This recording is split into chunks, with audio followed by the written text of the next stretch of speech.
আমার ভাইরা, বিশ্বনবীর বয়স তখন প্রায় 51 বছর। কত বছর? বিশ্বনবীর সবচেয়ে কাছের মানুষ খাদিজা রাদিয়াল্লাহু তাআলা আনহা ইন্তেকাল করেছেন। বিশ্বনবী বড্ড কষ্ট পেলেন, হৃদয়টা ভেঙে খান খান। যিনি ঘরের ভেতরে বিশ্বনবীকে সান্ত্বনা দিতেন, ভালোবাসা দিতেন, বাইরে গেলে কুরাইশরা বকাঝকা করে, অত্যাচার করে, কিন্তু আম্মাজান খাদিজা রাদিয়াল্লাহু তাআলা আনহা ঘরটারে এমন শান্তির নীর বানায় রেখেছেন, এই ঘরের ভিতরে ঢুকলে বিশ্বনবীর কলিজাটা ঠান্ডা হয়ে যেত।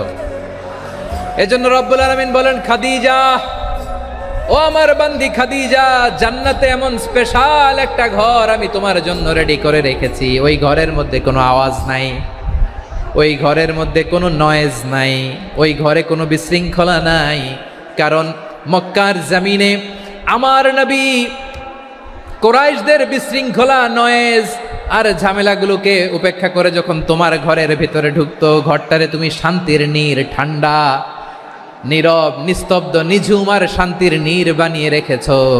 এজন্য জান্নাতে স্পেশাল একটা শান্তির নীর আমি তোমারে উপহার দেব। ওই প্রিয়তমা স্ত্রী খাদিজা ইন্তেকাল করলেন, বিশ্বনবীর হৃদয় ভেঙে খান খান। আবার ওনার চাচা আবু তালেব ইন্তেকাল করলেন, যিনি পলিটিক্যাল শেল্টার দিতেন নবীকে। কে দিতেন?